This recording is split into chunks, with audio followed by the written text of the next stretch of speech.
today is going to be a very special day indeed. I'm going to show you guys something that I've never shown on this channel before, because this actually is a pretty old set, so a pretty old Lego set, and I wanted to see how far Lego has come in terms of, well, the part system.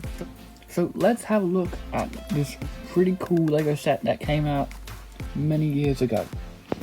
Alright, so here it is. Now this is one of those really old Lego train sets that I think Granddad got from my dad when he was a young boy.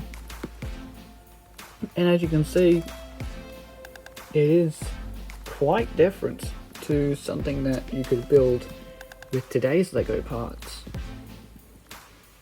So let's get it out of the box and let's have a look and see how awesome this train looks when it's set up on the railway. Alright, so I have it now on the rails, and as you can see, look at the size difference between one of my Lego locomotives. So on the left side is my Lego R-Class locomotive. Now this locomotive is about, I think it's turning 8 this year, so yeah, it is 8 years old, and it recently just got a new update lowering down the bottom section of the R-Class by 1 plate to make it look a little bit more accurate, since my S-Class locomotive was lowered down quite a lot to the point where it looks really nice, a lot nicer than what it previously looked. But this isn't about my R-Class locomotive. No, this is about my dad's really cool Lego set that he got many years ago. Now, I also remember playing with this set at my grandma's place.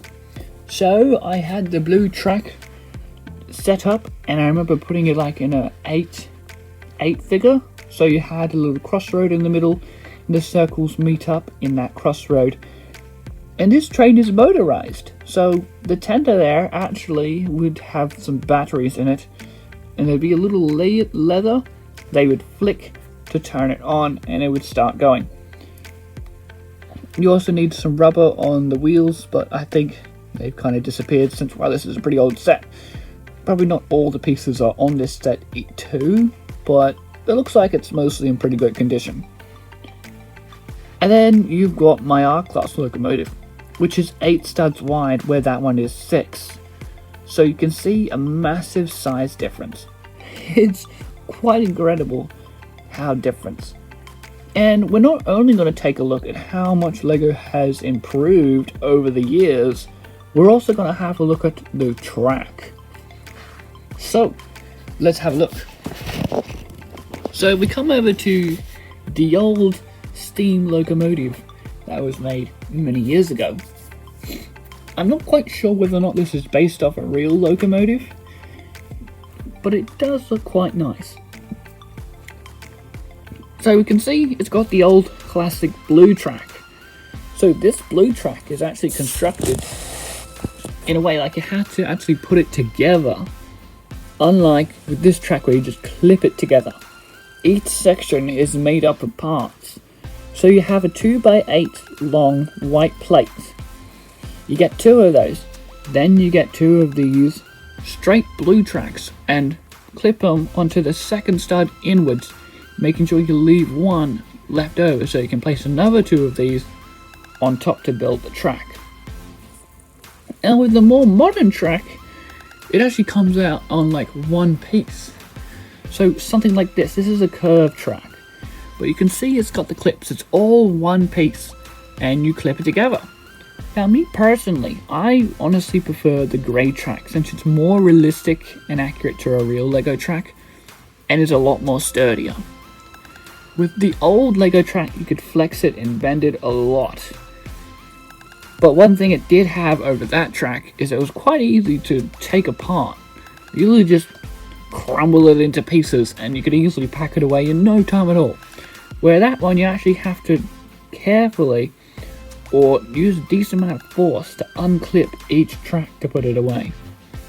But strength could be more better than weakness. It just depends on which one you're going to do. Are you going to have it up for a long time?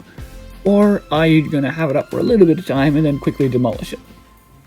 So, let's have a look at the locomotive itself. So you can see the locomotive is pretty small compared to my R-Class, which you can see there. But that's to be expected. And you can see how it's got like slopes and plates that form a kind of arch curve, because curved bricks, if I'm not mistaken, did not exist back then. So their terrains were very blocky, as you can see, where in the more modern Lego today, you can actually get those curves and really nice looking shapes. So what would be really cool if I took this locomotive, put it in the Lego program and see if I could remake this train in a more modern scale, or more modern term. Like make these actually round and smooth curves and see how much the train could really differ from how it is today. With the magnet couplings, these are actually attached to the bases, so I'm pretty sure you cannot take them off because they're attached to, well, the base. And the red and the blue magnets go together. If you put red and red together, it won't connect, or blue and blue, they won't connect either. And here's that leather I was talking about, where you flick that back and forth to turn on and off. I believe you'd also have like a little wire there too that would like go through the train. I'm not quite sure exactly where that went either, but perhaps that's maybe to light up the lights at the front, I'm not entirely sure. And you can see the bogies also rotate too. So you got a back rotation bogie and a front rotation bogie. And the carriages are also quite small compared to a carriage that maybe I would build. So yeah, lots of really cool differences between modern Lego and old Lego in terms of trains. Now, Lego in general, there is a very big fan club out there for Lego locomotives. And I'm definitely one of them. I love Lego trains. But Lego, unfortunately, Lego sets of trains aren't really that advanced as what, let's say, like a fan Lego train builder would do. Like, there's so many cool Lego train builds out there that are mocks, aka my own creations. And it's just amazing how cool and creative people can get when they build trains. Some people go above and beyond in order to get certain curves and shapings, and the detail is incredible. Not to mention they got fully detailed connecting rods, where something like my trains, they don't really have that because you need a modded kind of part in order to do that. Otherwise, the connecting rods would stick well and truly past the running boards, the width of the train. As you can see, the connecting rods are pretty much inside the train. So yeah, it's really cool how far Lego has come in terms of Lego trains. Now let's have a look at the switches, or the junction points, what I like to call them. Now these junction points are the old ones, which you can tell are the blue ones. As you can see, they flick back and forth. You would usually flick this piece to flick it back and forth. So yeah, and once again, you add the little 2x8 white plates on each side in order to continue to build on with the track. Now with the more modern track, as you can see, it's all one piece, which the other one was all one piece too, but it has a lot more the sleepers. I think they're called sleepers. Yeah, a lot more of the sleepers that go alongside. So, and it's all grey, and it's a little bit more of a modern system where you clip that instead, and it clicks into place a lot more stronger than the old classic track where you could easily flick that, where you got to use a little bit more force and it actually clicks into place, which is really cool. And as far as I can tell, the gauges are exactly the same.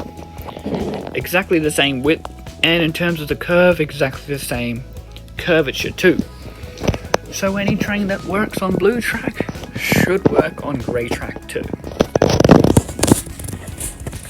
So yeah, that was just a really cool display or showcase of the old Lego trains versus the new ones.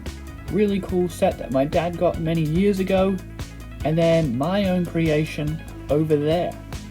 So yeah, hopefully you guys all enjoyed this little review, or just take a look at this old Lego train set and see how far Lego has truly come in terms of, well, trains. And it's just really cool. So yeah, and I've been updating a few of my trains lately, getting them more up to date, making them look a little bit better in terms of just lowering them down, because the R class keeps going lower, so I need to lower them down as well to keep them in scale. But so far it's going pretty well, and I also plan to build a new locomotive too on the computer as well, which will be really cool. So thank you guys so much for watching, and I hope to see you guys all next time. Bye!